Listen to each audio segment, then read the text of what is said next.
सही जगह फेंकना और संभाल के देना, कोई देखे नहीं। आप चिंता मत कीजिए, मैं सब संभालूंगी।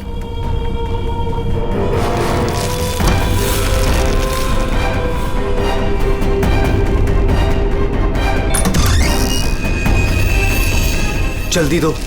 कौन है बेटा? कोई नहीं माँ, कचरा वाली थी।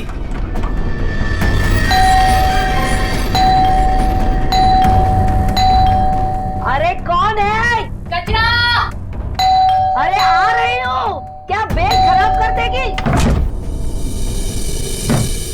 है? तू कौन है? मैडम, मैं ना नई सफाई वाली है। वो क्या है ना, सविता गांव गई है तो उसकी जगह मेरे को रखा है यहाँ पे। ये सेक्रेटरी भी ना इन्फॉर्म ही नहीं करता है और किसी को भी रख देता है काम पे। क्या मैडम, सुबह सुबह चिलम चिली करने का। लाओ, वैसे भी मेरे को 10 और घरों में जाना है। लाओ जल्दी दो। है तेवर तो देखो, जैसे ऑफिस ही जाना है तुझे। चल जा, नहीं देते डब्बा। हाँ हाँ तो मत दे, वैसे भी तेरे कचरे से कितनी बदबू आ रही है। अच्छा, परफ्यूम मार के दूं कचरा तुझे? अरे तो मैं मरी नहीं चाही हूँ लेने के लिए। बात तो ऐसे करी है जैसे लगता है कचरा नहीं सोना मांग लिया हो। एक मिनट, कहीं आप वही झगड़ालू औरत तो नहीं जो घड़ी घड़ी सबसे झगड़ा करते फिरते रहती है? हाँ, अरे बहुत किसे सुने हैं आपके बारे में। हाँ ए लड़की, मुझसे सवाल चला रही है तू? हाँ?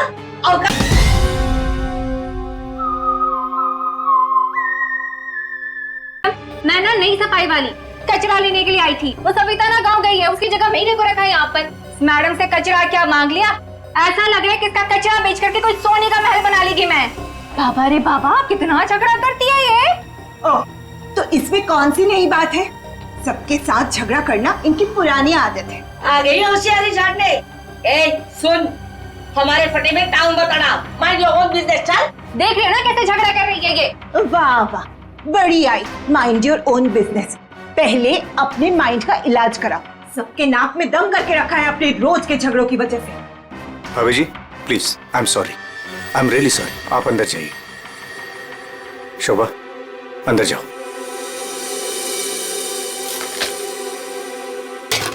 जाओ।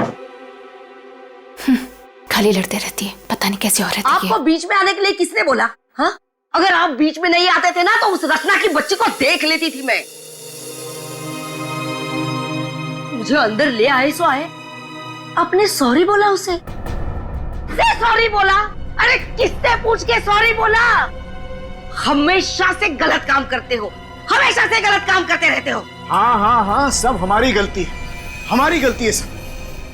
लोग हमसे बात नहीं करते, लोग हमें देख करके दूर भाग जाते हैं, कोई हमें अपने घर में नहीं बुलाते, सब हमारी गलती है। शोभा प्लीज देखो, शोभा इस तरह से बात बात में लोगों के साथ झगड़ा करना बंद कर दो। देखो शोभा, तुम जानती हो इस वजह से लोग हमारे घर को कितने बदनाम कर चुके हैं, यहाँ तक कि सोसाइटी वाले पुलिस की धमकी दे चुके हैं। अरे वो क्या पुलिस कंप्लेंट करेंगे, मैं खुद पुलिस स्टेशन जाऊंगी और एक एक को ठीक से देख लूंगी। और आप उनकी साइड ले रहे हो? उनकी? आपको अपनी बीवी की कोई फिक्र नहीं है क्या? हाँ, मैं तो हूँ ही ऐसी, झगड़ालू हूँ। मैंने सबकी नींद हराम करके रखी है। और ये बिल्डिंग वाले, ये तो संत महात्मा है ना। बहू, वो लोग भी गलत हो सकते हैं, लेकिन लोगों से बात करने का एक अलग ही तरीका होता है। आइए आइए, पधारिए।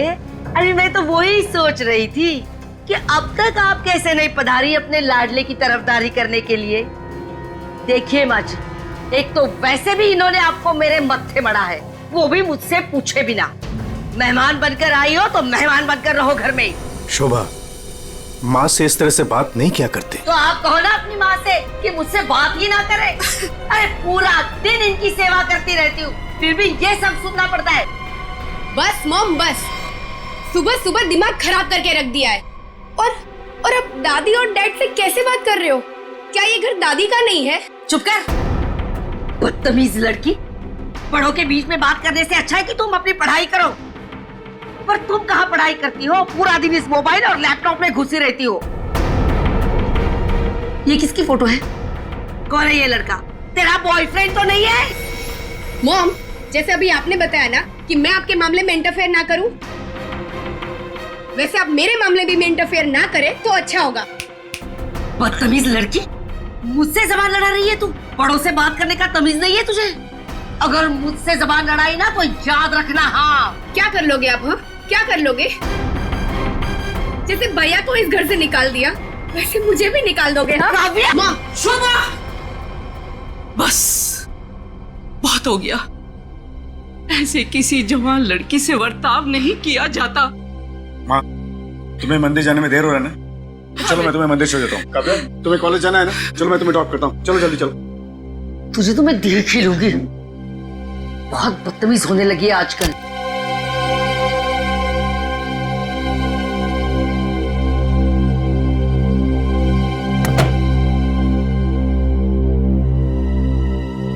आने दो इस बुढ़िया को मंदिर से। दरवाजा ही नहीं खोलूंगी। देखती हूँ अंदर कैसे आती है।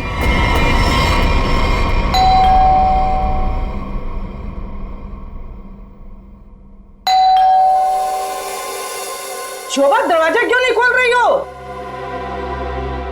शोभा! क्या हुआ माँ जी? आपने शोभा को कहीं जाते हुए देखा है क्या? क्या हुआ माँ जी? रचना, तूने शोभा को कहीं देखा है क्या? माँ जी, मेरे इतने भी बुरे दिन नहीं है कि मैं उनको देखूं। पता नहीं उसमें भी उनको कोई प्रॉब्लम हो जाए। पर हुआ क्या? शोभा दरवाजा नहीं खोल रही है। अब सर आप जाके सेक्रेटरी को बुला के लाइए ना प्लीज। अभी बुलाता हूँ। शायद वो बाथरूम में नहा रही हो। इतनी देर से नहा रही है? शायद अपना पाप धो रही होगी। माँ जी, आपके पास घर की दूसरी चाबी होगी ना? नहीं है। एक मिनट माँ जी, मैं आपके बेटे मनीष को फोन करता हूँ। हटिए हटिए।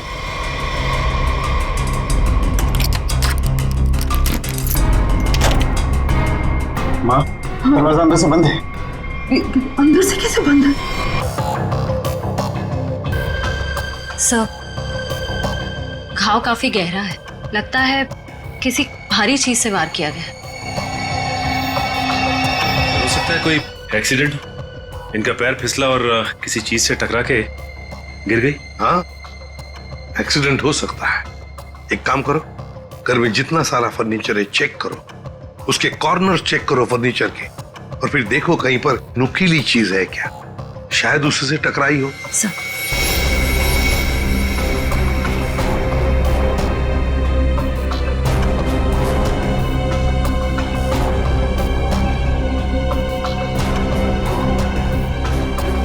सर। हाँ निखिल। सर टूटा हुआ बांस। और सर, लेकिन सर दरवाजा तो अंदर से बंद था, कुंडी लगी हुई थी। तो फिर खूनी घर से बाहर गया कैसे होगा? सर हो सकता है बालकनी से चला गया। नहीं निखिल, इतनी ऊंचाई से कोई बाहर जा ही नहीं सकता है। सर घर के बाहर सीसीटीवी कैमरा लगा हुआ है। बस तो फिर वो सीसीटीवी कैमरा का फुटेज और लॉबी के सीसीटीवी कैमरा का फुटेज सब देख लेते हैं।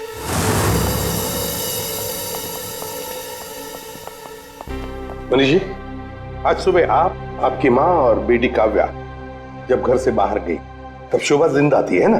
जी सर। मतलब शोभा जी का कत्ल हुआ सुबह 10:30 बजे के बाद में ही। पर काव्या, तुम 11 बजे कॉलेज से वापस क्यों आ गई थी? देखो, चुप रहने का कोई फायदा नहीं है। हमने लॉबी के सीसीटीवी फुटेज में देख लिया है। तुम ठीक 11 बजे बिल्डिंग में अंदर आई थी। काव्या, तुम कॉलेज नहीं गई? वो मेरा फ्रेंड अश्मित हमारी विंग में रहता है। मैं उसी से मिलने वापस आई थी। अपने बॉयफ्रेंड से मिलने गई उसी वक्त जिस वक्त अपनी माँ का कत्ल हुआ।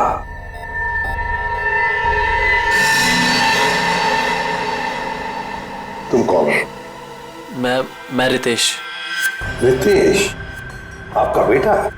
जी सर। पर तुम तो घर छोड़कर चले गए थे। जी, वो मैं घर छोड़कर नहीं गया था, मुझे इनकी पत्नी ने घर से निकाल दिया था। मतलब तुम्हारी माँ ने? यही आदर रखते हो अपनी माँ के लिए?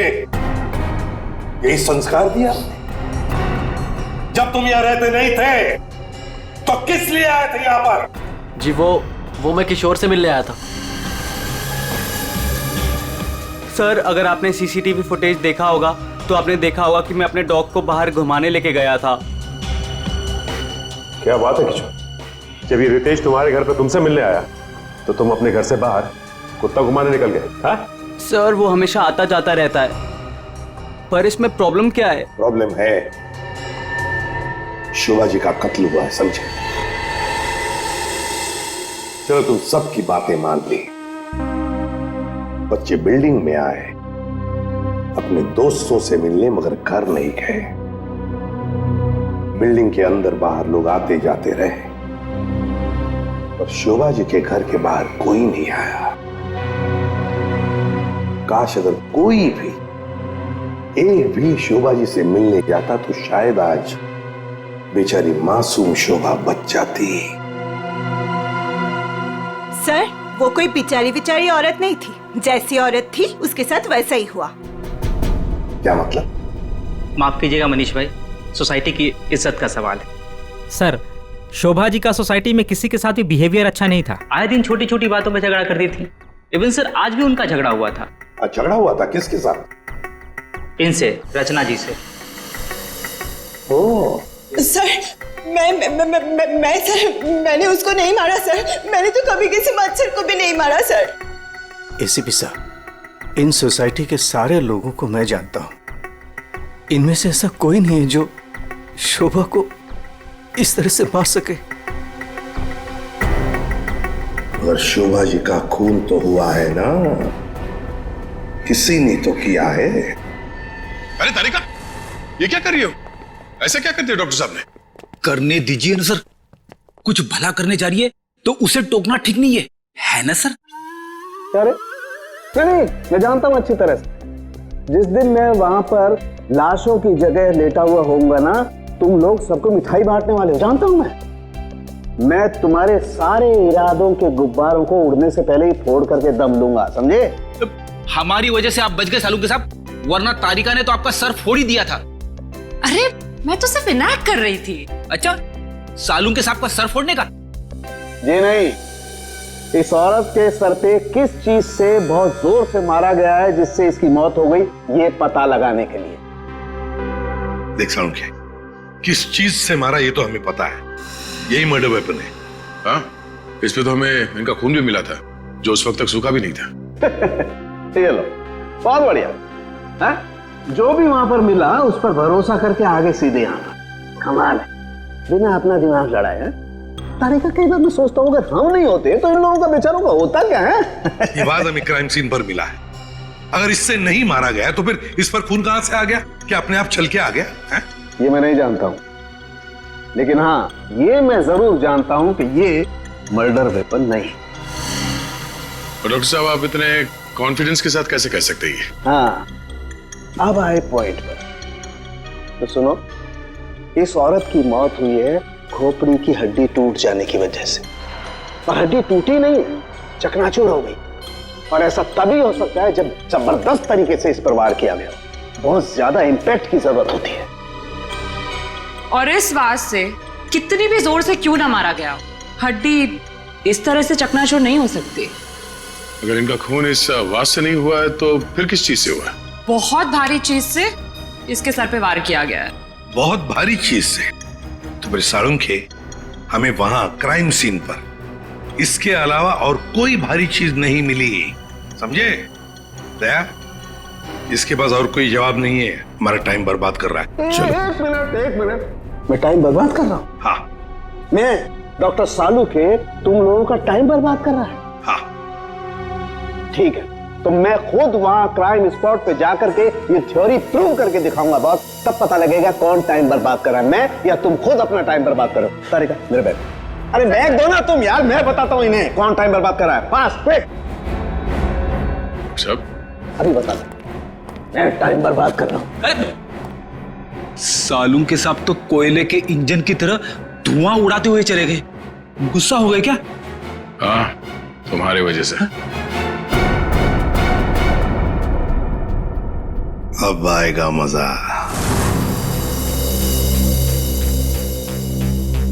सब कुछ ढूंढ लिया, आप क्या ढूंढेंगे? अपना सर ढूंढो। कहा था ना यार तुमसे, कोई भारी चीज से मारा गया तो भारी चीज ढूंढो ना प्लीज। साहब क्या लगता है इससे मारा होगा? सर क्या इससे मारा होगा? नहीं, इससे नहीं हो सकता। सर ये देखिए सर, काफी भारी है सर, इससे मारा होगा। सर पे मार के देखो, अगर सर खुल जाएगा तो मान लेंगे। आपके सर पे कैसे मार? Shut up. यार सालों की क्यों टाइम बर्बाद कर रहा है हमारा तू? बॉस प्लीज मुझे ढूंढने दो। मैं एक काम करो, आप लोग बैठो, मैं जरा ढूंढता हूँ प्लीज।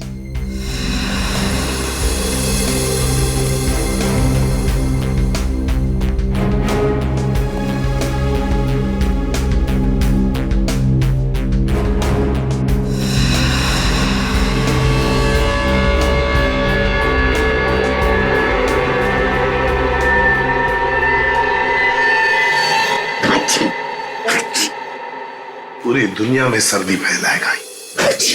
ओए, अरे यार क्या हो गया? सर क्या हुआ? आप इतना ठीक क्यों रहे? मसाला मसाला मसाला। हाँ सर, चारों तरफ मसाला गिरा हुआ है और यहाँ पे निशान भी है। लगता है मसाला कूटने का खलबट्टा रखा था यहाँ पे। सर बट्टा तो काफी भारी भी होता है। एक काम करो, आसपास जितने भी घर हैं, सारे के सारे घर चेक करो। श्रेया, दादी माँ को लेकर आओ।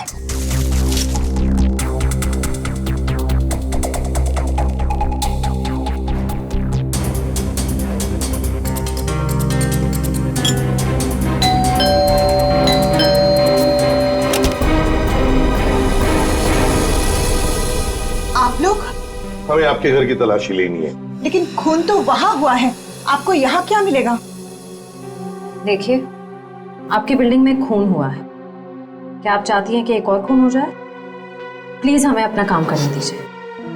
ओके, आइए।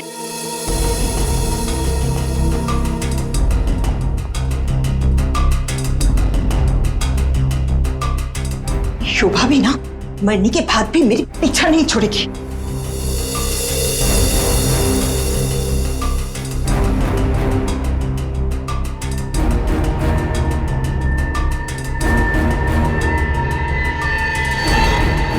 सर, श्रेया।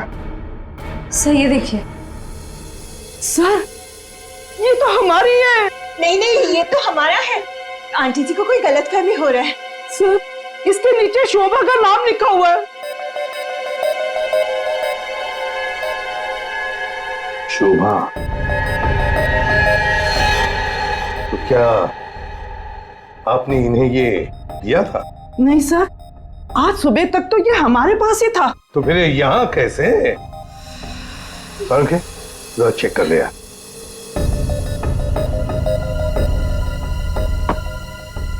वो क्या है ना सर, मैंने गोलू के पापा को छोले खिलाने का वादा किया था। शोभा जी तो मर ही गई थी, वो इससे क्या करती, इसलिए मैं ये लेके चली आई। मैंने कोई खून नहीं किया सर, मैं सच बोल रही हूँ सर, मैंने कोई खून नहीं किया। बॉस, इन पर तो कहीं भी खून के ट्रेसेस नहीं। खून का निशान नहीं?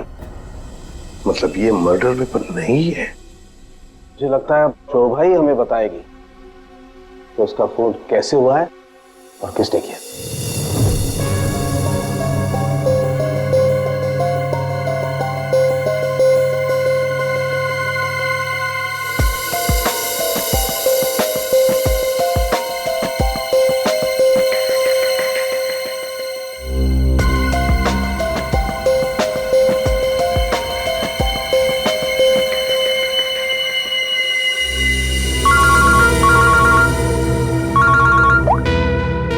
आसान के बोल।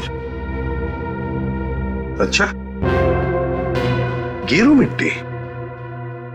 अच्छा ठीक है सचिन, मर्डर वेपन का पता चल गया है। पर वो क्या है सर? गमला। गमला? हाँ गमला। साळुंके को शोभा के कान में गेरू मिट्टी के कुछ अंश मिले। गेरू मिट्टी जो गमले में इस्तेमाल होती है। सर हमें शोभा के घर में एक भी फ्लावर पॉट नहीं मिला। देखते हैं।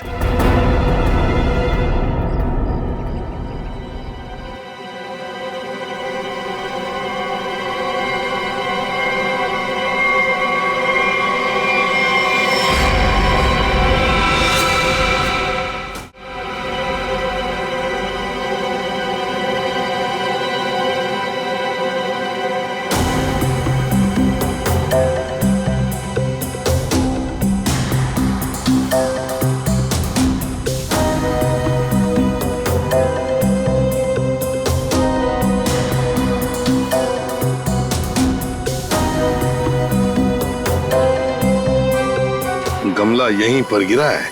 पर सर गमला गया कहाँ? हो सकता है किसी ने साफ कर दिया हो ताकि कोई सुराग न बचे, लेकिन मौत हुई है इस गमले की वजह से ही। लेकिन सर ऐसा कैसे हो सकता है? घर के बाहर लगे सीसीटीवी फुटेज में तो हमने किसी को कमरे के अंदर जाते देखा नहीं। तो फिर शोभा जी के सर पे गमला मारा किसने होगा? वही तो समझ में नहीं आ रहा है सचिन कि गमला मारा किसने, और फिर इतने जोर से मारा है कि किसी इंसान की जान ही चली जाए। हाँ सर, सवाल ये भी है कि बंद कमरे से खूनी बाहर गया कैसे? जमीन चीर के या आसमान फाड़ के? जमीन चीर के तो नहीं निखिल, जमीन चीर के नहीं, आया होगा तो आसमान फाड़ के ही। 1 2 3 4 5 6 7 7वें मंजिल पर शोभा जी रहती है, वो रही उसकी बालकनी, और बिल्कुल उसी के ऊपर है 8वें मंजिल की बालकनी। चलो चलकर देखते हैं।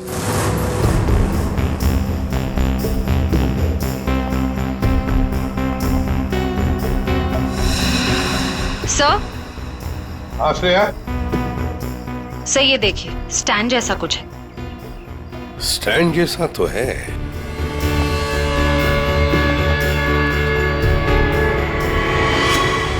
श्रेया, ये गमले का ही स्टैंड है। गमला इसी स्टैंड पर था। ये देखो, यहां से गमला यूं धक्का मार के नीचे फेंका गया। ये फ्लैट किसका है? सर किसी एनआरआई का है, और बिल्डिंग का सेक्रेटरी होने के नाते इसकी चाबी सिर्फ मेरे पास ही रहती है सर। क्या हाल फिलहाल में यहाँ पर कोई आया था? मुझे नहीं पता। तुम्हें पता नहीं? तो फिर इसका एक ही मतलब हो सकता है कि जबकि इस फ्लैट की चाबी सिर्फ तुम्हारे पास ही है, तो इस फ्लैट में भी सिर्फ तुम ही आए होंगे। ये क्या कह रहे हैं सर? मेरे कहने का मतलब है कि फ्लैट की चाबी उन्होंने मुझे दी थी। क्या है सर कि सारे एम्प्टी फ्लैट की चाबी ऑफिस के ड्रॉअर में होती है। एजेंट लोग सर कभी भी आते जाते रहते हैं, तो सर मैं 24 घंटे उनके लिए घर पे थोड़ी ना रहूंगा सर। ये खाली फ्लैट्स की चाबियां ऑफिस में रहती है, ये बात सबको पता है? हाँ, हमारे सारे रेजिडेंट्स और सारे कमिटी मेंबर्स को ये बात पता है। हमारे अलावा कोई भी कभी भी ऑफिस जाकर चाबी ले सकता है। वाह, देखा कितने अच्छे सेक्रेटरी है ये सोसाइटी के, जबकि सारी जिम्मेदारी तुम्हारे ऊपर है। फ्लैट के अंदर कोई भी घुस सकता है, कुछ भी कर सकता है। यहाँ तो एक खून हुआ है, खून, समझे? और ये जिम्मेदारी सिर्फ तुम्हारी है। सर खून तो शोभा जी के फ्लैट में हुआ है सर, इससे इस फ्लैट का क्या कनेक्शन हो सकता है सर? जाइए आप, जाइए नीचे और सबको इकट्ठा कीजिए, सारे रेसिडेंट्स को कंपाउंड में। जाइए जल्दी। जी सचिन, ये देखो, हम हैं 8वें मंजिल की बालकनी पर और शोभा जी रहती थी 7वें मंजिल पे। जब शोभा जी वहां अपनी बालकनी से बाहर झुकी होगी किसी काम की वजह से, तब 8वें मंजिल के मतलब यहां से वो गमला शोभा जी के सिर पर मारा गया, ठाम करके ऐसे।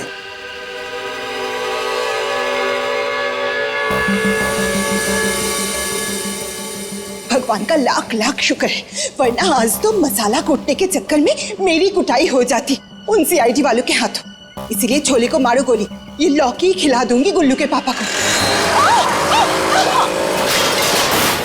ओह गॉड!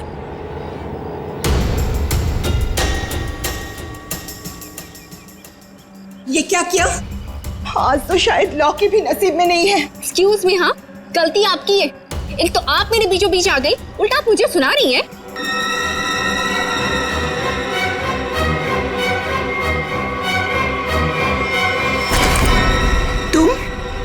तुमको तो मैंने कहीं देखा है। देखिए, आपका जो कुछ भी नुकसान हुआ है उसके लिए आई एम सॉरी।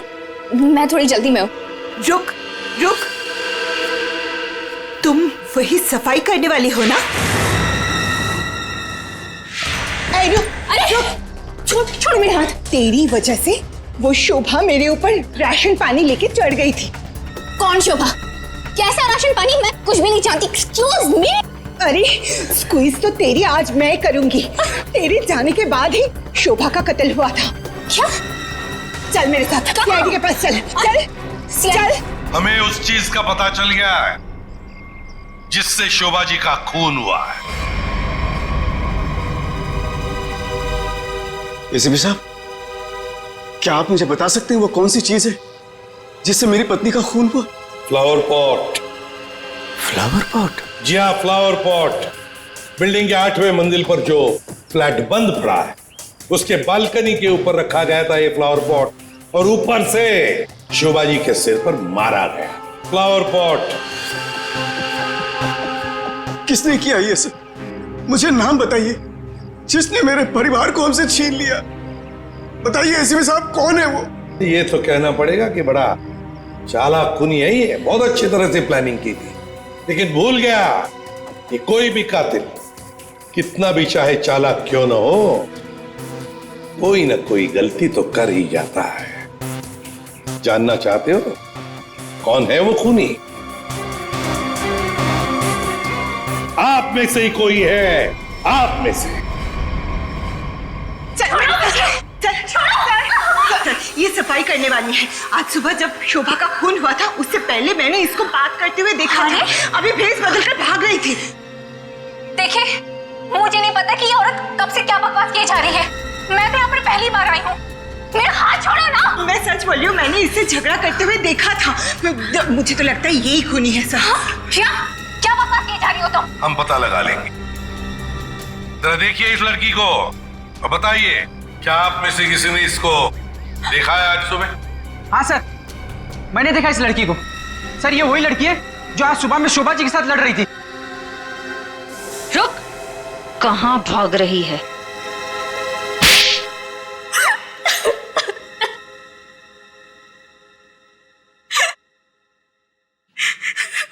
ये सब रोना धोना बंद करो और बताओ कौन कौन है इसके पीछे। तुम्हारे अकेली का काम नहीं है ये, बताओ जल्दी। कौन कौन मिला हुआ है तुम्हारे साथ इस काम में? है? क्यों खून किया शोभा का? खून? नहीं सर, मैंने कोई खून नहीं किया। मुझे कुछ नहीं पता, मैं सच कह रही हूँ। जमाना बड़ा बदल गया है सर। इतनी महंगी घड़ी और ब्रांडेड चप्पलें पहन के घूम रही है। यहां तो सीआईडी में ईमानदारी से काम करने के बाद पिछले 5 साल में ये वाले जूते पहन पाया हूं मैं। हाँ, सच कह रहे हो फ्रेडी। लेकिन ये है ना, मुखौटा पहनी है सफाई कामगार का, है तो कोई और ही। पूर्वी, ऐसा नहीं बताइए। हाँ, बोल नहीं। प्लीज मैम, मुझे मत मारिए। मैं बताती हूँ, मैं सब सच बताती हूँ। दरअसल मेरे पास एक फोन कॉल आया था। कौन लोग थे मुझे नहीं पता, लेकिन वो लोग शोभा से बदला लेना चाहते थे। बदला कैसे लेना है वो सारे इंस्ट्रक्शन मुझे फोन पर बता दिए गए थे। मैंने बस उसे फॉलो किया था और कुछ नहीं किया था, खून नहीं किया था सर। एक अनजान आदमी ने तुम्हें फोन कॉल किया और तुम उसकी मदद करने के लिए तैयार हो गई? हाँ सर। ऐसी क्या दुश्मनी थी तुम्हारी शोभा से? सर, शोभा अच्छी औरत नहीं थी। वो बहुत ही घमंडी और झगड़ालू किस्म की औरत थी। समय एक स्टोर में सेल्स गर्ल का काम किया करती थी। मेरे स्टोर में आई वो एक दिन, नेल पेंट दिखाने के लिए कहा। नेल पेंट का ढक्कन जब मैं खोल रही थी तो सर गलती से वो नेल पेंट की कुछ बूंदें उसके साड़ी के पल्लू पे गिर गई थी सर। उसके बाद उसने जो हंगामा खड़ा किया, मैंने उससे माफी मांगी, मिन्नती की कि प्लीज मुझे माफ कर दीजिए, लेकिन उसने मेरी एक बात भी नहीं मानी। मैनेजर के पास चली गई सर। मैनेजर ने मुझे नौकरी से बाहर निकाल दिया। 2 महीने तक मुझे कहीं कोई नौकरी नहीं मिली। घर का किराया तो दूर, खाने तक को मेरे पास पैसे नहीं थे। मकान मालिक मेरे सिर पर चढ़ करके मुझे परेशान करने लगा, कहा कि निकलो मेरे घर से। सर, उसने मेरी पूरी जिंदगी तबाह कर दी। फिर मैंने ठान लिया था कि उस शोभा से मैं बदला जरूर लूंगी। इसलिए तुमने कानून को अपने हाथ पे लेने का फैसला किया है? सर, मैं मानती हूँ कि मुझसे बहुत बड़ी गलती हो गई। प्लीज आप लोग मुझे माफ कर दीजिए, प्लीज। ये लो, सब कुछ मान लिया तो माफी मिल गई, ऐसे लगता है तुम्हें? है? तुम्हारी सजा हम कम कर सकते हैं, मगर एक शर्त पर। हाँ सर, मुझे आप लोगों की सारी शर्त मंजूर है। बताइए मुझे क्या करना होगा। तो ये बताओ कि फोन पे एग्जैक्टली क्या इंस्ट्रक्शन दिए गए थे तुम्हें? मुझे बस वो फ्लावर पॉट गिरने के बाद उसे साफ करने के लिए कहा गया था। वो फ्लावर पॉट जैसे बालकनी से शोभा के सर से टकराकर नीचे गिरा तो मेरे पास उसे झट से साफ करके वहां से मैं निकल गई। बस यही किया था मैंने। वो फ्लावर पॉट किसने फेंका था? Flower pot? नहीं, किसी ने फेंका नहीं था। किसी ने नहीं फेंका? ये कैसे हो सकता है? कोई तो ऊपर था फेंकने वाला। नहीं सर, मैं सच कह रही हूँ, वहाँ पर कोई नहीं था। वो फ्लावर पॉट अपने आप गिरा था। कौन था ऊपर? यकीन कीजिए, मैं क्यों झूठ बोलूंगी आप लोगों से।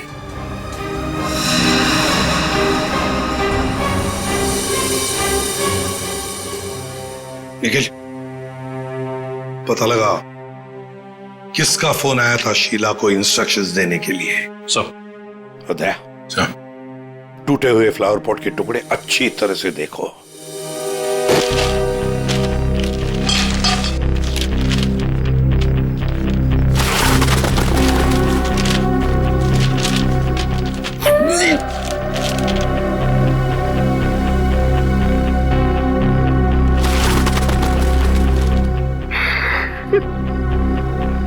सीआईडी पे इतने साल काम करके यही इज्जत मिली। क्या हुआ पंकज सर? कोई इज्जत चाहिए आपको? नहीं, वो सर, इसमें सिर्फ सड़ा हुआ कचरा है सर, और कुछ भी नहीं है सर। यहाँ पे थोड़ी देर और खड़ा रहा ना तो मैं बदबू के मारे शहीद हो जाऊंगा सर। कुछ नहीं होगा तुम्हें, काम पे ध्यान दो।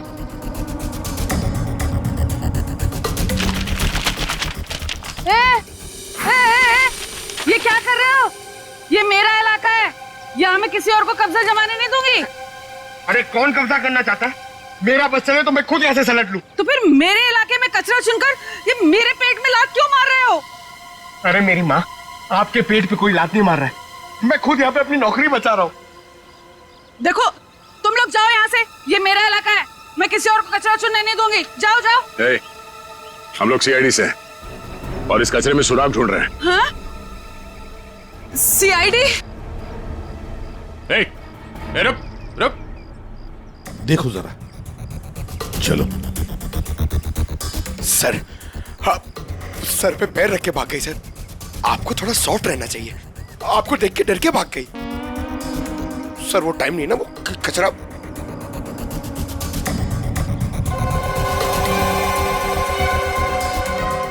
सर, हाँ? ये देखिए, ये कुछ गमले के टुकड़े मिले हैं।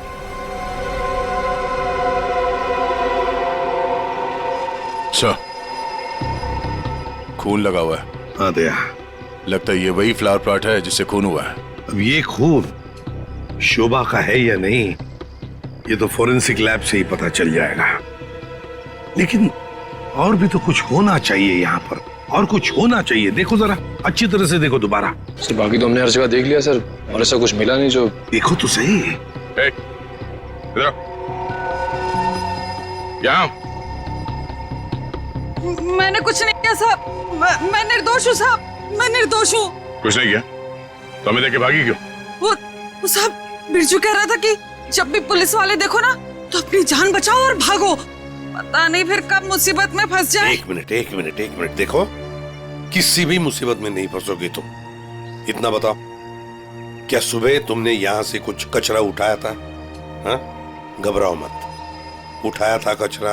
हाँ, उठाया तो था, इस थैले में ही है। दिखाओ जरा।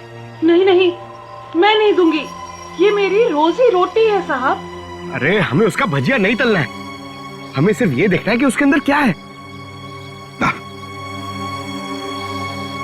इधर दो।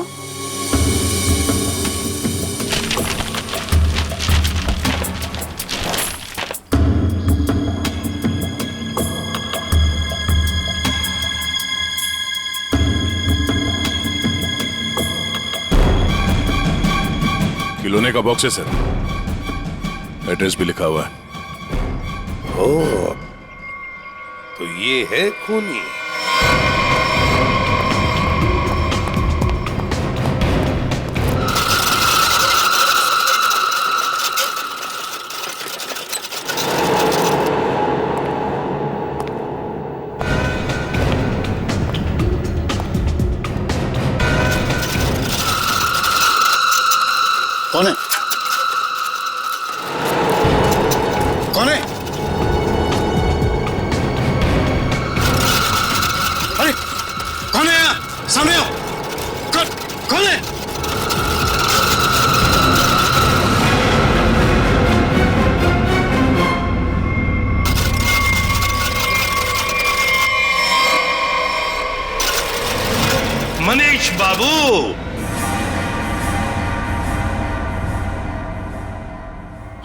हाँ, खिलौनों के साथ बहुत खेल खेल लिए, अब ये तुम्हारा खेल खेलना खत्म। मैंने आगे रास्ता बंद है। मैंने कुछ नहीं किया।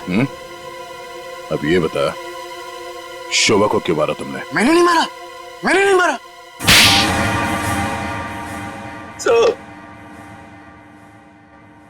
शोभा एक झगड़ालू औरत थी साहब, झगड़ालू औरत। हमेशा गालियां देती थी साहब, हर छोटी मोटी बात पे चिल्लाती थी, भद्दी भद्दी गालियां देती थी। आतंक था साहब उसका एक।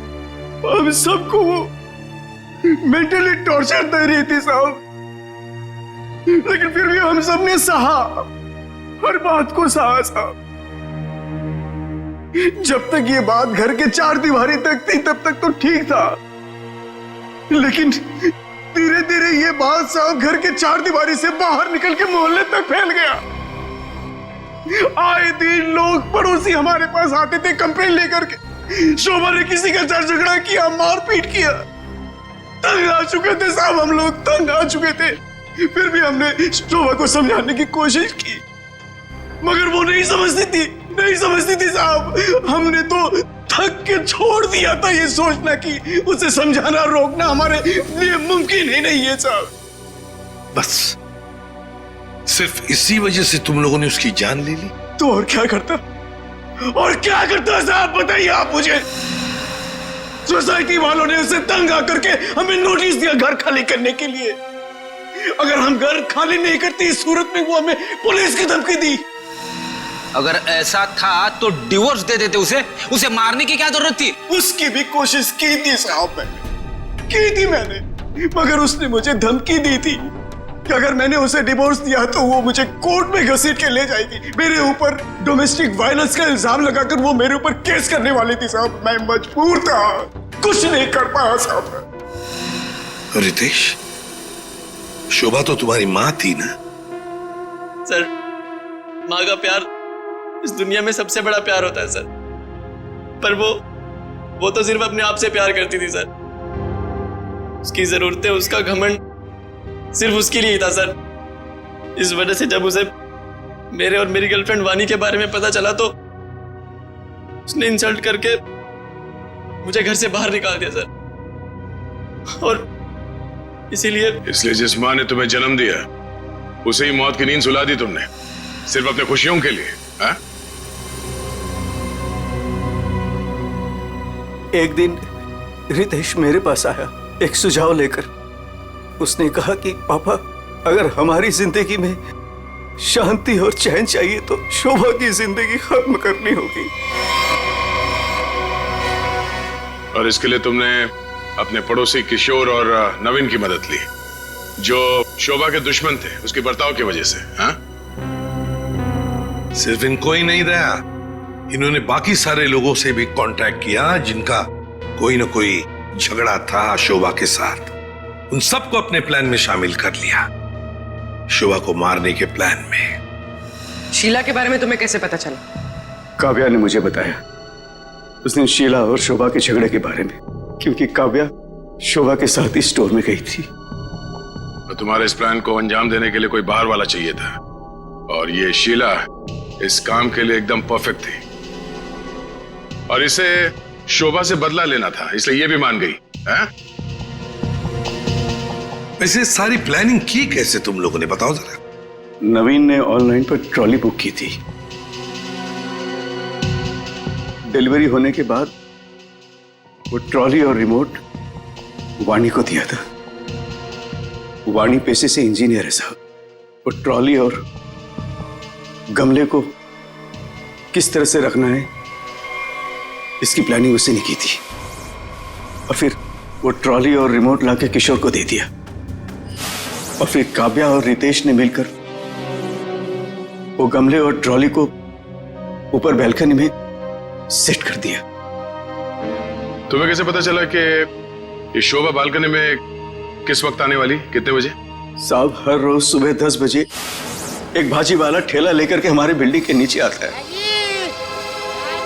और शोभा उस पर बैल्कनी में खड़े होकर के खड़ी खोटी सुनाती थी साहब, चिल्लाती थी, झगड़ती थी उससे। बस मुझे उसी मौके का इंतजार था।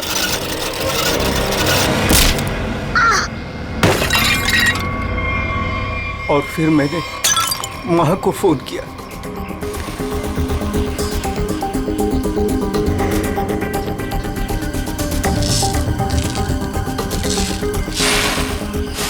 कभी एक बार भी नहीं सोचा कि शोभा के ऐसे स्वभाव के पीछे कोई वजह हो, कोई कारण हो सकता है उसे कोई दिमागी बीमारी हो जिसका इलाज हो सके। नहीं सोचा। तुम सब ने सिर्फ अपने ही बारे में सोचा, तंग आ गए उसके स्वभाव से, इलाज नहीं किया उसका, बस जान ले ली उसकी। कानून तुम सबको कड़ी से कड़ी सजा देगा। Just hold down, wait wait wait wait wait wait. या ऐसे हाथ पकड़िए, आप ऐसे पकड़िए, smile, your position, yes sir, hold down, one more please, for second side, hold it hold it hold it, या सर एक मिनट सर, आप लोग एक काम कीजिए, ऐसे हाथ पकड़िए, आप इनका हाथ पकड़िए और आप यो का angle, yes, stand by, thank you. कितनी अच्छी फोटोग्राफ है, देखिए ना, अच्छी है ना। आप लोग कॉफी पीजिए, मैं अभी फोटो देता हूँ। Thank you. नहीं, पहले मैं फोटो खिंचाऊंगी। अरे आप लोग लड़िए मत, आप सबको फोटोग्राफ मिलेगी, अच्छी सी फोटोग्राफ। आप लोग बढ़िया से पोज बनाइए please. Yes, 1 second please. Oh sir, आप ऐसे नहीं, ऐसे खड़े हो जाइए, आप ऐसे पकड़िए, आप इनका हाथ पकड़िए, आप भी इनका हाथ पकड़िए। Yes, ready, smile, hold hold hold hold, one more please. आप अभी चेंज कीजिए। यस, बहुत बढ़िया। आप ऐसे ऐसे रखिए, हाँ, स्माइल,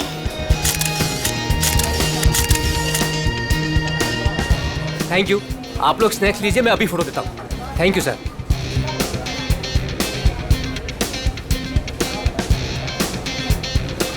एक फोटोग्राफ प्लीज।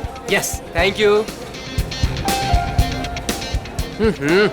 सर स्माइल कीजिए सर। ये हाथ ऐसे पकड़िए, मैम आप प्लीज एक साथ ऐसे आइए, आप नजदीक आइए और आप भी।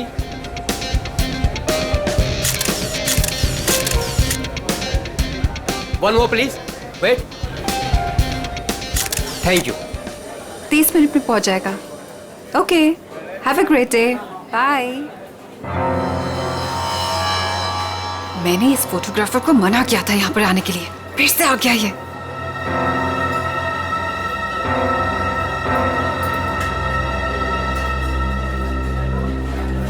हाँ भाई, एक ग्रुप आया था, उनका हो गया भाई। हाँ भाई, दूसरा ग्रुप भी आया था, उनका भी हो गया भाई। कोई और भी आने वाला था क्या? मेरा मतलब है कि हाँ। वाह, आपकी और रोमियो की जोड़ी कमाल की है मैम। मैम एक फोटोग्राफ हो जाए, बस 2 मिनट में फोटोग्राफ हाजिर होगा। Only 50 rupees per photograph. Smile ma'am. देखिए प्लीज आप मेरा दिमाग मत खाइए, मुझे कोई इंटरेस्ट नहीं है। क्या मैडम जी, मैं आपका दिमाग क्यों खाऊंगा? बल्कि यहाँ खाने को इतना कुछ है, पेस्ट्रीज, बर्गर, केक्स, ना जाने क्या क्या। तो वहीं जाके खाइए ना, मेरा टाइम वेस्ट क्यों कर रहे हैं? प्लीज जाइए अब यहाँ से। हेलो मैडम, रोमियो से इतना प्यार और हमसे इतनी नफरत? छोड़िए। अरे देखिए, आप टेंशन मत लीजिए, अपुन आपके लिए फोटोग्राफ फ्री में खींचेगा। हाँ, बस एक कॉफी और साथ में डिनर, सिर्फ मेरे लिए। नहीं चाहिए, बोला ना एक बार। जा सकते आप यहाँ से। कमाल करती है।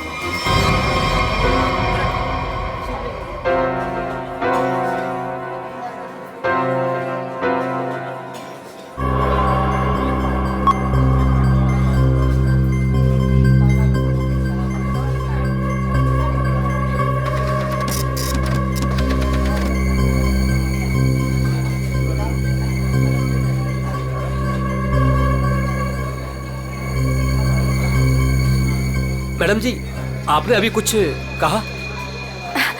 नहीं, वो क्या है ना, मेरी खुद से बात करने की आदत है बस। आप देखिए, आप झूठ बोल रही थी। मैंने अभी कुछ देखा है कि आप रोमियो से कुछ कह रही थी। आप बताइए, आप क्या कह रही थी मैम? भला मैं इस बेजुबान रोमियो से क्यों कुछ कहूंगी? और वैसे भी मैं किसी से भी बात करूं, आपको इससे क्या मतलब? अब हटिए यहाँ से। आपने कुछ कहा, आपको पता नहीं होगा कि आप क्या कह रही थी। ओके।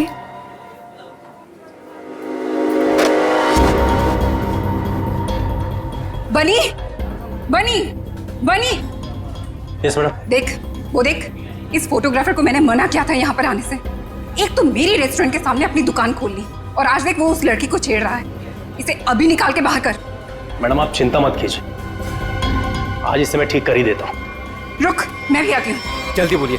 आप ऐसे लड़के के साथ आपने क्या बदतमीजी कहा नहीं कर उसको? सकते। अगर आपने मेरा रास्ता रोकने की कोशिश करी ना तो मैं तुम्हें जोर से चिल्लाऊंगी। देखिए सुनिए, आप आवाज नीचे कीजिए। देखिए भाई लोग, अरे भाई साहब ये मेरी बहन है, ये हमारे आपस का मामला है।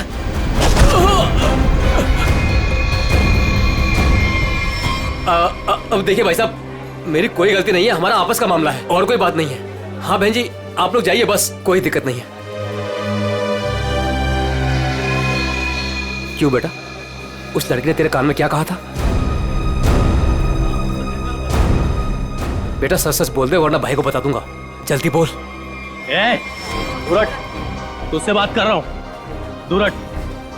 बोल दो भाई को। दूर हट वरना अच्छा नहीं होगा। ए लफंगे, मेरी रेस्टोरेंट से अभी बाहर निकल। जल्दी बोल, लड़की ने तेरे कान में क्या बोला? तुझसे कितनी बार कहा है कि यहाँ मत आया कर। मारो इसे वरना ये नहीं मानेगा। आज मैं तुझे नहीं छोड़ूंगा। हा? चल मेरे साथ, आज मैं तुझे ऐसा सबक सिखाऊंगा कि तू तस्वीरें तो क्या रोमियो की शक्ल तक भूल जाएगा। बनी भाई गलती हो गई, अब नहीं करूंगा। बनी भाई, मैडम समझाओ इसको। मैं तो बस ऐसे ही मैडम। ऐसे ही बस क्या? किसकी इजाजत से तू यहाँ पे अपनी दुकान खोलकर बैठा है? हाँ सॉरी मैडम, मामा मुझे माफ कर दो। तू होता कौन है? सॉरी अरे खून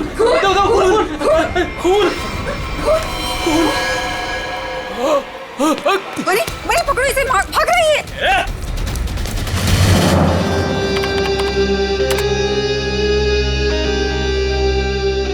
ये लड़की ने ऐसे क्या बोल दिया, ये फोटोग्राफर उस पर इतना भड़क गया। और इस लड़की के जाते ही फोटोग्राफर रोमियो पे भड़कने लगा, जैसे रोमियो कोई जीता जागता इंसान हो। क्या हो क्या रहा था यहाँ पर? सर मगर ये कैसे पता चलेगा? ये तो सिर्फ एक फुटेज है, इसमें आवाज नहीं आ रही है। ये कैसे पता चलेगा कि ये लोग क्या बोल रहे हैं? पंकज, थोड़ा सा फुटेज पर जूम करेंगे और लिप रीडिंग करने की कोशिश करेंगे, है ना? शायद उससे पता चल सकता है कुछ तो। फिर ये भी पता लगाना पड़ेगा कि ये फोटोग्राफर किसके साथ बात कर रहा था। फोटोग्राफर कुछ ना कुछ तो गड़बड़ जरूर है। गड़बड़ है ही ये फोटोग्राफर। सर, ये लड़की कुछ पी रही है। हाँ सर, आफरीन, लाश को पुतले से बाहर निकाल दिया। गुड। तुम एक काम करो, तुम और पंकज दोनों सीसीटीवी फुटेज अच्छी तरह से चेक करो, देखो नया कुछ मिलता है क्या। हाँ यस सर। तब तक हम लोग देख के आते हैं, चलो।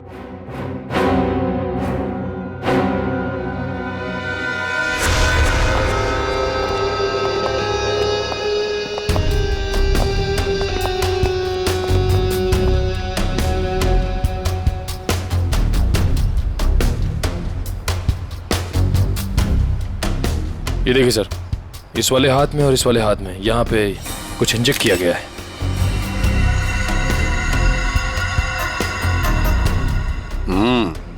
नीडल मार्क जैसे हैं। यहाँ पर भी है और ये देखो पूरा नीला हो गया है। इसके होंठ भी नीले हैं, नाक में से खून आया है। जरूर इसे जहर देकर मारा है। लेकिन सर कैसे, वो भी इतनी भीड़ में?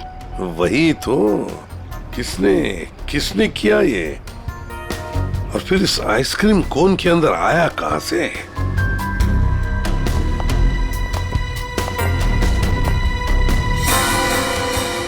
जानती है इसे आप? नहीं सर। तो फिर आपके रोमियो आइसक्रीम कोन में आया कहां से? मैं भी हैरान हूँ सर। देखिए मैडम, सीसीटीवी फुटेज में हमने सब कुछ देख लिया है, तो बेहतर यही होगा आप सच सच बता दें कि ये है कौन। मुझे कुछ भी नहीं पता, प्लीज मेरा यकीन कीजिए। तुम्हें कुछ नहीं पता और बाहर वालों को सब पता। ये कैसे? कौन बाहर वाला सर? वही फोटोग्राफर जिसे हमने सीसीटीवी फुटेज में देखा है, समझिए आप? योगेश, वो लफंगा सा। अब वो फोटोग्राफर लफंगा बन गया, वो कैसे? सर, वो एक नंबर का बदमाश है। पिछले 2 हफ्ते से मैं उसे लेकर परेशान हूँ। एक तो मेरे ही रेस्टोरेंट के बाहर वो अपनी दुकान लगाकर बैठा है, मेरे ही ग्राहकों से रोमियो के साथ फोटो खिंचवाने के पैसे लेता है। तो इसमें क्या बुरा था? तुम्हारे कस्टमर्स का मनोरंजन करता था वो लड़कियों को छेड़ता भी था। और सर, एक औरत होने के नाते इतनी बड़ी कैफे चलाना कितना मुश्किल है आपको भी पता है। सर, रोज यहाँ से कितने बदमाशों को भगाना पड़ता है। लेकिन हम आपकी बातों पर यकीन क्यों करें? आप बनी से पूछ लीजिए, ये यहाँ का गार्ड है। बताओ बनी, रोज हमें यहाँ से कितने बदमाशों को भगाना पड़ता है? सर मैडम बिल्कुल सच कह रही हैं सर। पिछले 2 हफ्ते से मेरा यही काम था सर, योगेश को यहाँ से बाहर निकालना। मैं रोज उसे भगाता था, लेकिन बेशर्मों की तरह फिर वापस चलाता था सर। क्यों? सर, उसे पैसे जो कमाने थे मेरे ही ग्राहकों से। सर, लगता है ये योगेश पैसों के अलावा किसी और कारण से भी यहाँ पे आता था। हाँ, और फिर हमने उसे देखा भी है सीसीटीवी फुटेज में, रोमियो आइसक्रीम कोन के साथ बात करते हुए, है ना? शायद वो जानता था उस आइसक्रीम कोन के अंदर कुछ था। बनी, तुम योगेश के पीछे भागे थे, है ना? क्या हुआ फिर? जब मैं उसके पीछे भाग के गया तो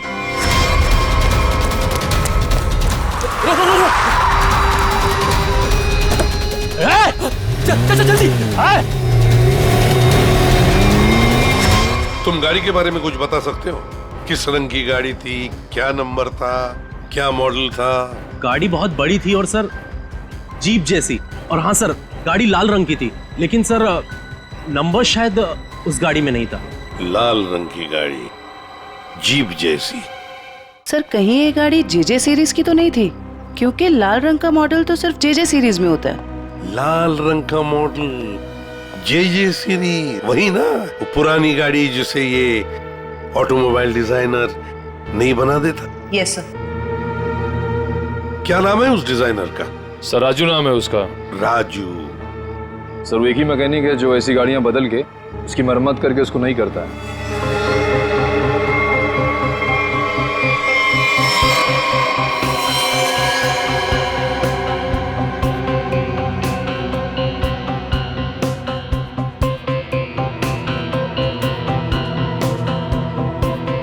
वैसे ये आइसक्रीम कोन काफी नया लगता है मुझे।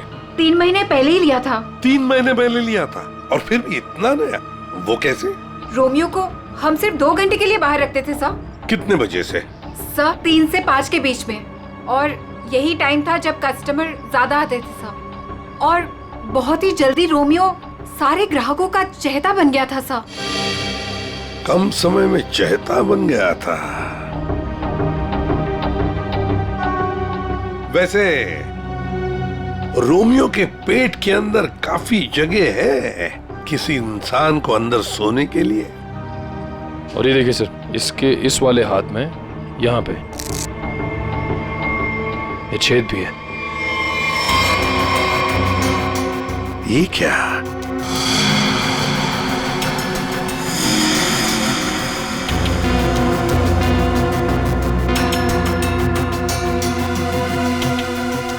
क्या जानती है आप इस छेद के बारे में? नहीं सर, मेरा यकीन कीजिए, जब मैंने इसे खरीदा था इसके अंदर सिर्फ रुई और स्पंज भरा था।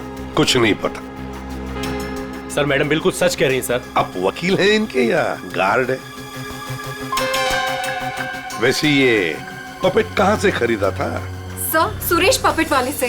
कहाँ पर है ये सुरेश पपेट वाला? चौराहे पर। एक बात अच्छी तरह से ध्यान में रखना, जब तक इस केस की तहकीकात पूरी नहीं होती आपका ये कैफे बंद रहेगा, सील्ड, ठीक है? जी सर। सर, सीसीटीवी फुटेज में कुछ मिला है। अच्छा, चलो देखते हैं। चेक करो निखिल। सर, कुछ मिला नया? हाँ सर, बहुत कुछ। क्या? एक तो सर इसने मिल्क शेक यहां से नहीं लिया सर, किसी जीजोस कॉर्नर से लिए। और कुछ? और सर ये लड़की रोमियो से कुछ कह रही थी। रोमियो से? क्या? इसके होठों के मूवमेंट से ऐसा लग रहा है कि ये कह रही थी आज रात ड्यूटी। ये देखिए सर।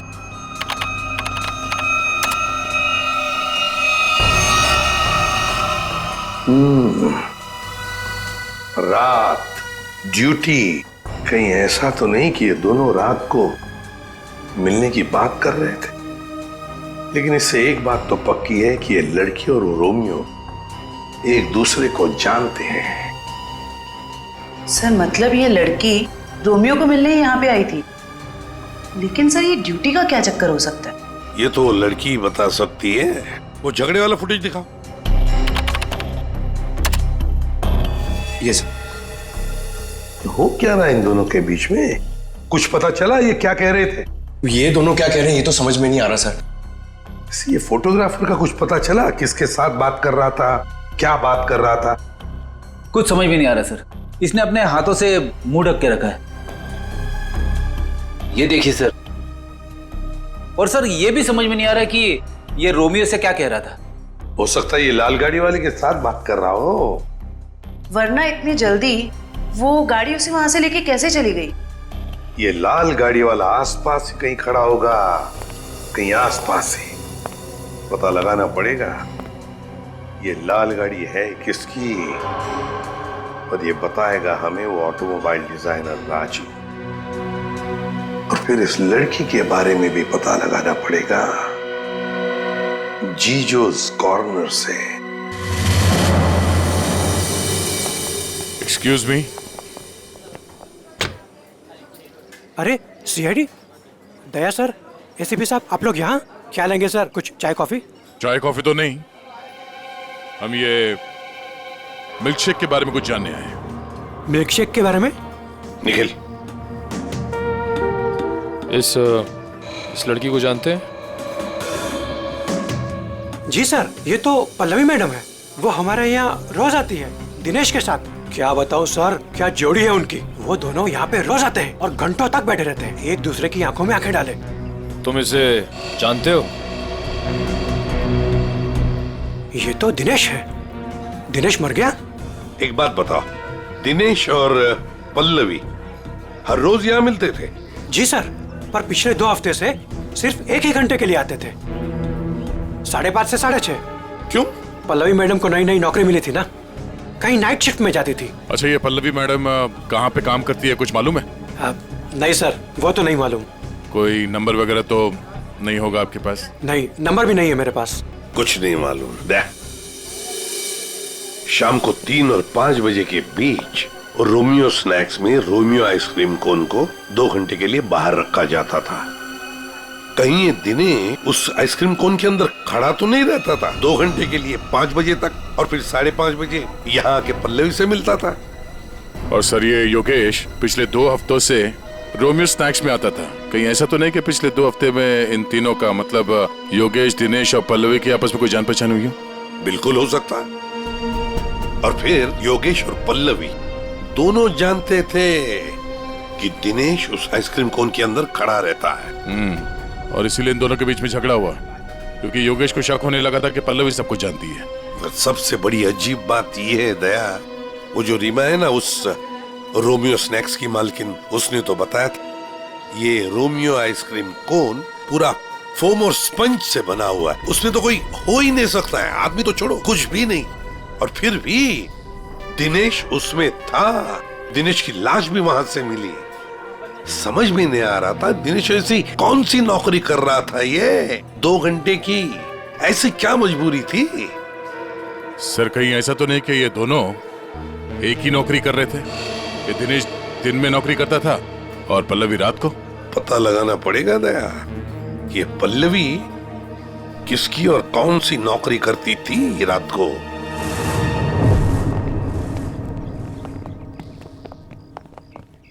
राजू। अरे साहब, आप गाड़ी खराब हो गई क्या? हमारी तो गाड़ी नहीं खराब हुई है, लेकिन किसी की गाड़ी बंद करवानी है। अरे ये जे सीरीज टाइप की गाड़ियां तुम ही बनाते हो ना? पहले बनाता था, अभी बनाता नहीं, सिर्फ मरम्मत करता हूँ। वो क्या है ना साहब, 10-10 हजार का हेडलाइट आता है, काम पूरा होने के बाद ना मजदूरी मिलती है ना टाइम पे पैसा मिलता है। पर हाँ साहब, आज एक गाड़ी आई थी, उसने पैसा पूरा दिया। मतलब जे सीरीज की गाड़ी यहाँ आई थी? जी। वो लाल कलर की गाड़ी थी?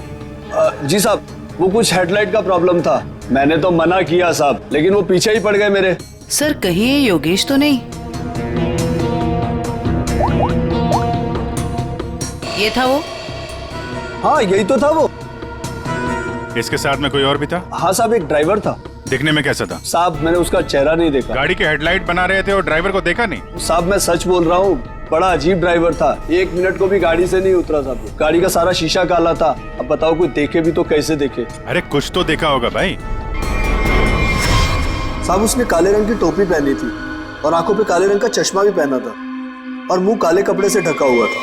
साहब सब कुछ इतना काला था, मेरे को तो दिन में अंधेरा दिख रहा था। अच्छा, ये योगेश ड्राइवर से कुछ बातचीत कर रहा था, सुना था तुमने? वो मैं बिल लेकर गया ना, तो ये योगेश वो गाड़ी का खिड़की पे खड़ा था। भाई भाई मुझे ऐसे मत छोड़िए भाई। भाई मैं कहाँ जाऊंगा? भाई गलती हो गई भाई। भाई अब नहीं होगी भाई। मुझे तेरे जैसे निकम्मे से नहीं उलझना। किसने बोला था इतना बड़ा कांड करने के लिए? भाई माफ कर दो भाई। साहब वो बिल पे नाम नंबर लिखने का।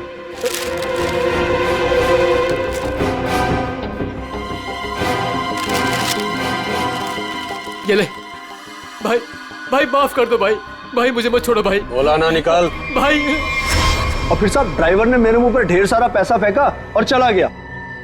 और ये योगेश? वो भी साहब उस गाड़ी के पीछे भागता हुआ चला गया। जब बिल दिया था उसको तो उसका नाम नंबर कुछ तो लिखा होगा ना? हाँ साहब, वो तो बिल भी उसने नहीं लिया, मेरे पास ही रखा है। मैं अभी लेकर आता हूँ। मतलब सर, ड्राइवर जानता था कि योगेश ने रोमियो स्नैक में कुछ गड़बड़ की है। गड़बड़ की है या खून किया है, यही पता लगाना है। ये साहब ये है बिल। अरे वाह सर, ये इधर तो नंबर है। अब तो हम खुली तक यूं पहुंच जाएंगे। जरा नंबर लगाओ ये 1143 6183278। सर नंबर तो मौजूद ही नहीं है। अभी तो खूनी तक पहुंचना मुश्किल हो गया। सर, लगता है योगेश ने गलती से अपना सही नंबर यहाँ पे लिख दिया और फिर उसे आधे में छोड़कर और मिटाकर नीचे गलत नंबर लिख दिया। अब इस अधूरे नंबर से हम सही नंबर तक पहुंचेंगे। इस नंबर के आसपास जितने भी नंबर कॉम्बिनेशन में बनते हैं ना, सब पे फोन करो और तब तक ट्राई करते रहो जब तक सही नंबर ना मिल जाए। और ये काम तुम करोगे पंकज। सर ले बेटा, तेरी तो निकल पड़ी। सर ठीक है, तुम नहीं, तुम दोनों करोगे।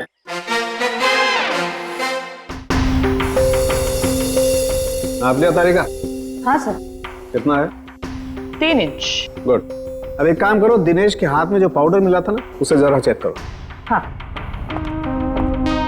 क्या बात है डॉक्टर साहब, आज आप लाश से दूर बैठे हैं।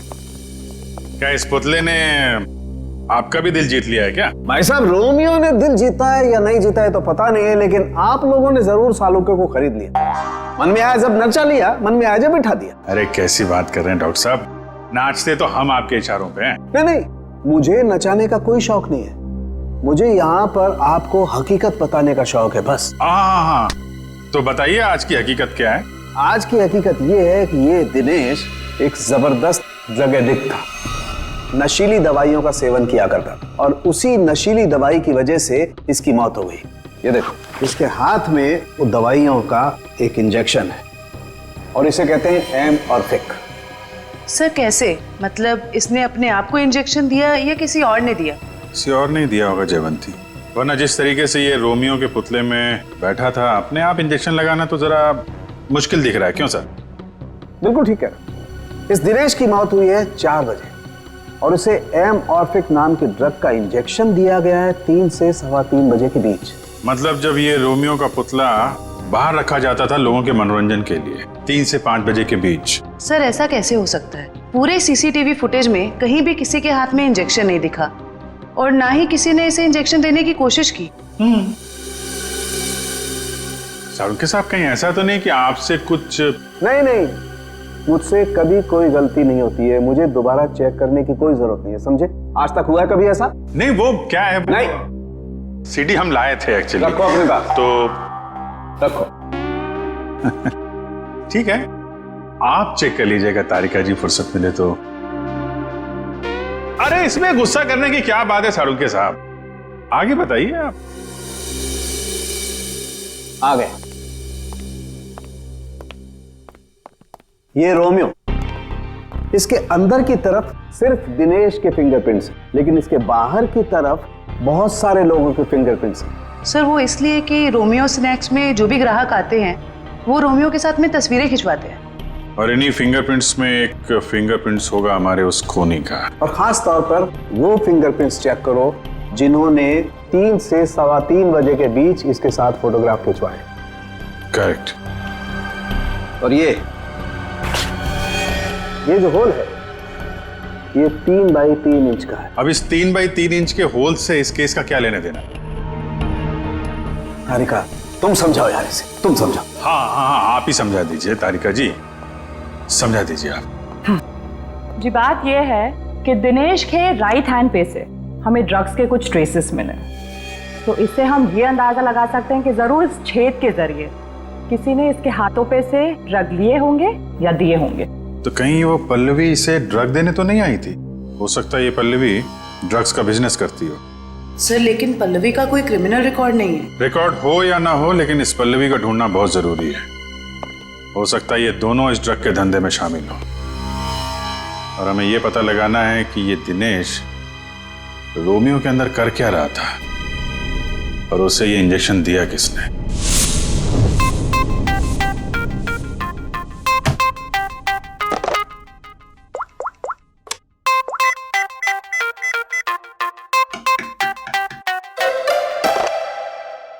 अरे यार कहाँ फंस गया हूं मैं? ये नंबर कैसे मिलेगा? इतने सारे नंबर में से योगेश का नंबर कैसे मिलेगा? मिल गया पंकज, मिल गया। हाँ 17220670, इसे ट्रेस कर जल्दी।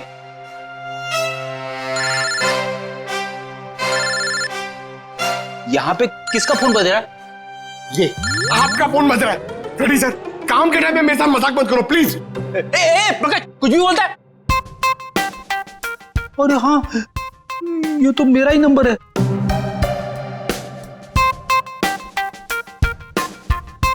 This number is not in existence.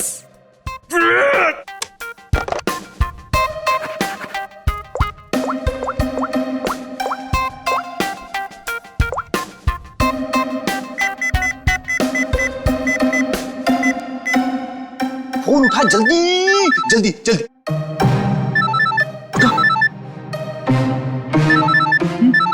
उठा जल्दी से, फोन उठा। मुझे क्यों फोन कर रहे हो? रेडी सर, क्या बात है? आपकी तबीयत तो ठीक है ना? सर अगर हमें नंबर नहीं मिला ना तो हमारी नौकरी गई। पंकज अगर मेरी नौकरी चली गई ना तो मेरी वाइफ मुझे कच्चा चबा जाएगी।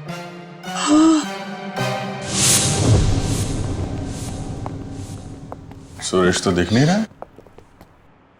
हमें आते हुए देखकर भाग तो नहीं गया?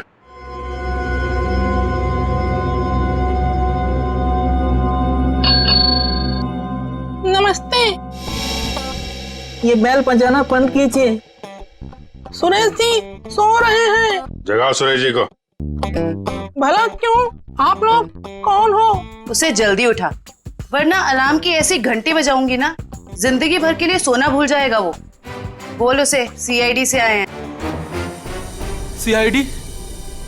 सर आप लोग यहाँ? लेकिन मैं तो एक मामूली पपेट बनाने वाला हूँ। ये देखो, ये पपेट भी तुमने बनाई है? जी हाँ, ये तो रोमियो है। मैंने इसे अपने हाथों से बनाया है रीमा जी के लिए। किन सब चीजों से बनाया था ये? मेरा मतलब है ये इसका डिजाइन वगैरह ये तुमने दिया था? हाँ सर, ये सारे पपेट मैंने अपने हाथों से ही बनाया है। नहीं वो ठीक है, हम ये पूछ रहे हैं ये जो पपेट के अंदर भरते हो ना, वो रुई स्पॉन्ज, वो इसमें भरना भूल गए थे क्या? बिना रुई और स्पॉन्ज के तो पपेट बन ही नहीं सकता। ये क्या है? इसके हाथ पे छेद है और ये पूरा खोखला है। एक आदमी आ सकता है इसके अंदर। साहब मुझे कुछ नहीं पता इसके बारे में। कुछ नहीं किया? ये दिनेश है। इस आदमी की लाश हमें रोमियो के अंदर से मिली। इसको जानता है? नहीं सर, मैं इसे नहीं जानता। नहीं जानते? तो फिर दिनेश की लाश तुम्हारे बनाए हुए रोमियो के अंदर कैसे मिली? रोमियो को मैं जानता हूँ, रोमियो को मैंने बनाया, लेकिन उसके अंदर जिस आदमी की लाश है उसको मैं नहीं जानता। याददाश्त हिल गई इसकी। एक काम करते हैं, तुमको ब्यूरो ले चलते हैं, वहां तुम्हारे सर की अच्छी सी मालिश होगी, सब याद आ जाएगा। चलो। नहीं सर, नहीं सर, नहीं सर, सर मुझे माफ कर दीजिए। मैंने रीमा वाले रोमियो में ऐसा कुछ भी नहीं किया था। रीमा वाले रोमियो में नहीं किया था? तो फिर किसके रोमियो में किया था? 2 हफ्ते पहले एक मैडम यहाँ पर आई थी, उन्होंने अपना नाम पल्लवी बताया था। उन्होंने मुझे बहुत सारे पैसे दिए और मुझे रोमियो का डुप्लीकेट बनाने को कहा। उन्होंने ये भी कहा था कि उसे खोखला रखना। तो पल्लवी के लिए तुमने ऐसा ही रोमियो बनाया जो अंदर से खोखला था और जिसके एक हाथ पे छेद था 3x3 का। हाँ साहब, लेकिन साहब मैंने उसके एक हाथ में छेद नहीं बल्कि दोनों हाथों में 3x3 के छेद बनाए थे। क्या 2 छेद? मतलब तुमने 2 रोमियो बनाए, एक रीमा के लिए और एक पल्लवी के लिए? हाँ साहब, अगर पल्लवी मैडम मुझे एक्स्ट्रा पैसे नहीं देती तो मैं ये काम कभी नहीं करता। साहब मुझे माफ कर दीजिए, मुझे नहीं पता था साहब कि उस पपेट का वो लोग गलत इस्तेमाल करेंगे। लगता है इस रीमा ने हमें पूरी बात नहीं बताई है। वो रोमियो वाले पपेट को उसने किसी लोकल दर्जी से खाली करवाया होगा और एक हाथ पे उसने वो 3x3 का छेद भी बनवा दिया ड्रग्स के लेन देन के लिए। हमें इस दूसरे रोमियो को ढूंढना होगा जो पल्लवी ने बनवाया है। हेलो, पता चल गया? अच्छा, नहीं तो ठीक है, गुड जॉब, वेरी गुड। क्या हुआ? वो राजू के गैराज से जो हमें गलत नंबर मिला था ना, उसके कॉम्बिनेशन से सही नंबर पता चल गया है। योगेश का नंबर है। तब तो योगेश सीसीटीवी फुटेज में किससे बात कर रहा था उसके बारे में पता चल गया होगा? नहीं, उसका नंबर स्विच ऑफ है, लेकिन वो कहाँ है ये पता चल गया है। कहाँ है? HR मिल।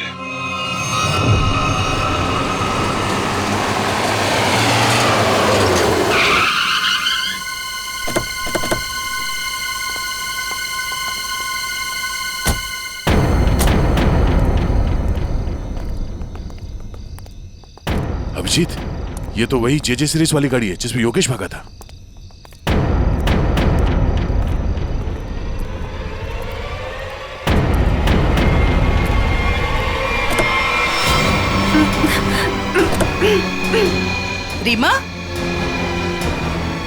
रीमा घबराओ मत, हम CID से हैं।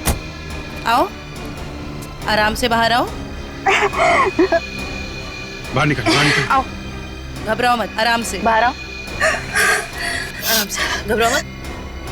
अरे सर पीछे, सर लाश।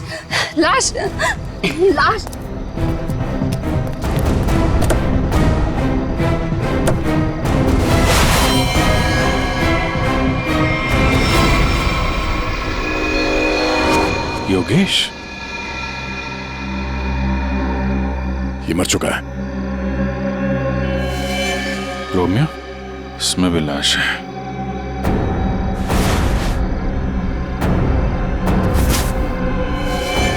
पल्लवी,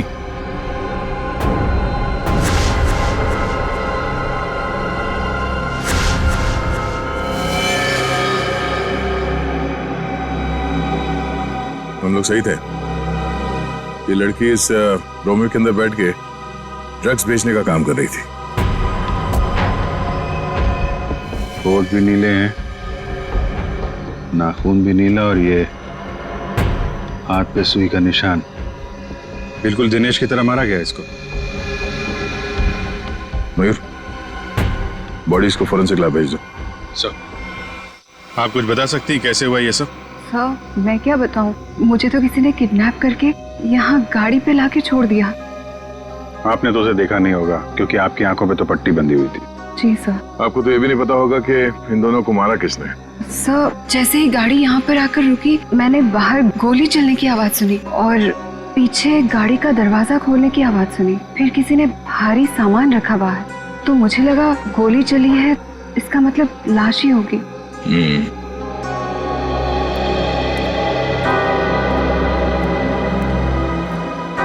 लगता है झूठ बोल रही है। मुझे भी यही लगता है। अगर किसी तीसरे ने योगेश और पल्लवी का खून किया होता तो गाड़ी यहाँ क्यों छोड़ जाता, लेकर निकल जाता। दे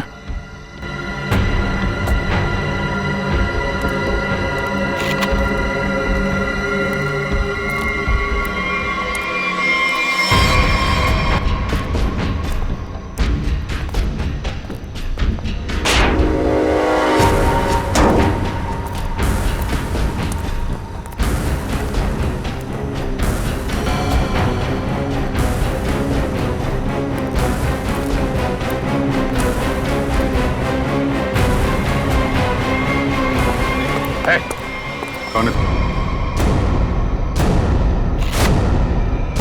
पीसी? नशीली दवाएं बेचने वाला यहाँ इस हालत में? अभी अभी जेल से छूटा ना तो फिर भी चैन नहीं। गोली किसने मारी तुझे? मैं आपको सब सच बताता हूँ सर। वैसे आप लोगों को तो सब अंदाजा लग ही गया होगा, लेकिन मैं फिर भी सब बताता हूँ। दरअसल जेल से बाहर आकर रीमा, जो मेरी बहुत अच्छी दोस्त थी, उसको अपने ड्रग्स के काम में इस्तेमाल करने लगा, लेकिन उसको इस बारे में कुछ भी पता नहीं था सर। रोमियो स्नैक्स को ड्रग्स का अड्डा बना के? क्यों? जी सर। फिर सर एक दिन से मुझे फोन आने लग गया कि मेरे ड्रग्स में मिलावट है। मैं चौंक गया। फिर मैंने योगेश को काम पर लगा दिया, दिनेश पर नजर रखने के लिए। नजर रखने के लिए या दिनेश को मरवाने के लिए? नहीं सर, मैंने दिनेश को नहीं मारा। मुझे योगेश ने बताया कि उसने पल्लवी को रोमियो से बात करते देखा। फिर मैं पल्लवी पर नजर रखने लगा और उसका पीछा करते हुए यहाँ तक आ गया सर। यहाँ आके पल्लवी का खून कर दिया? क्यों? नहीं सर, मैंने पल्लवी को भी नहीं मारा, लेकिन सर जब मैं यहाँ पहुंचा तो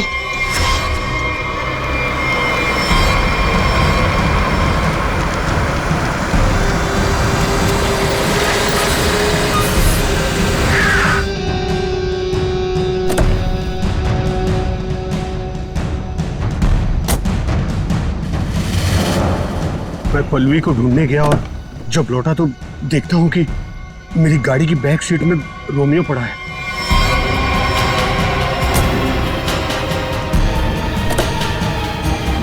और जब रोमियो को पलटा तो अंदर पल्लवी थी। मैं चौंक गया।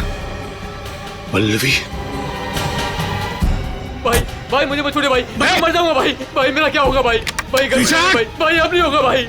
तू मेरे और मेरे धंधे के लिए मुसीबत बन चुका है। पल्लवी को तूने मारा ना? पल्लवी मर गई? तूने ही मारा? मैंने पल्लवी को नहीं मारा भाई। फिर पता नहीं कहीं से मेरे ऊपर किसी ने गोली चलाई।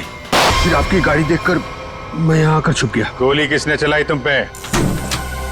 मैंने चलाई।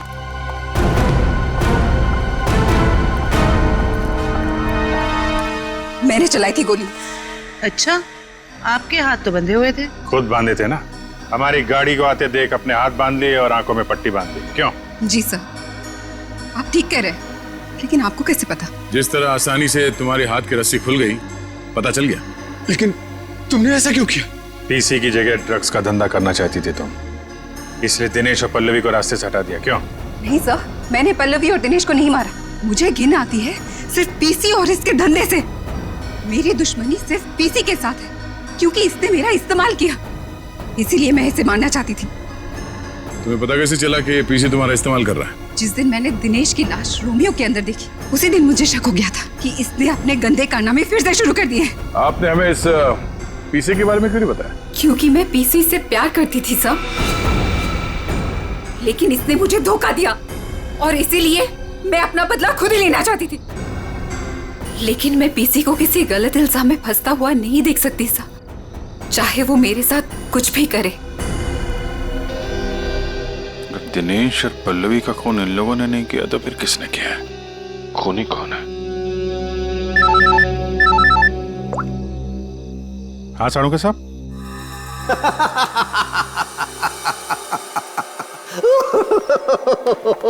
क्या हुआ सर?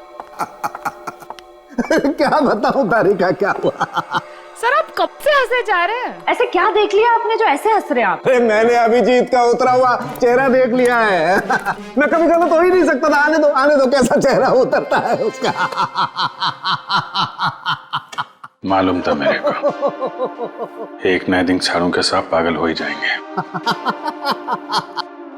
साड़ू के साहब, हम यहाँ आपके लिए भागते हुए आए हैं। यहाँ एक नहीं तीन खून हुए और आप हंस रहे हो। तो क्या करें?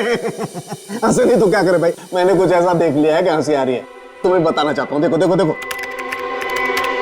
इधर तुम लोग जो सीसीटीवी फुटेज की बात कर रहे थे ना, सही है, एकदम सही है। ये देखो यहाँ पर वाटर मार्क भी है रोमियो, है ना? प्रॉब्लम क्या है इसमें? प्रॉब्लम यहाँ नहीं है दोस्त, यहाँ पर फुटेज पर वाटर मार्क है, लेकिन इससे अगले वाले टेप में कुछ नहीं। 3 से 3:15 के बीच में कोई वाटर मार्क नहीं। इसका मतलब यह है कि इस फुटेज के साथ किसी ने छेड़छाड़ की है। देखो देखो देखो, अच्छे से दिखाई देगा। देखो कट देखो देखो। फुटेज तो बदल दी गई। हाँ फुटेज तो बदल दी गई है। सर इसका मतलब? इसका तो एक ही मतलब हो सकता है। अरे यार समझा कर ना, अरे मैं तुझे माल नहीं दे सकता यार अभी। अरे समझा कर, धंधे में मंदा है। अरे तू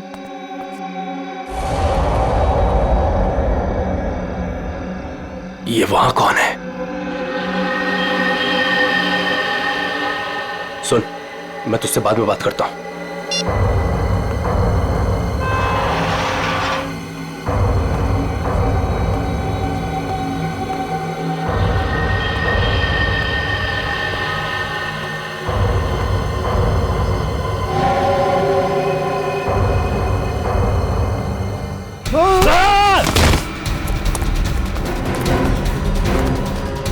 What? क्यों बनी? रोमियो को देखकर पसीने छूट गए? खेल खत्म।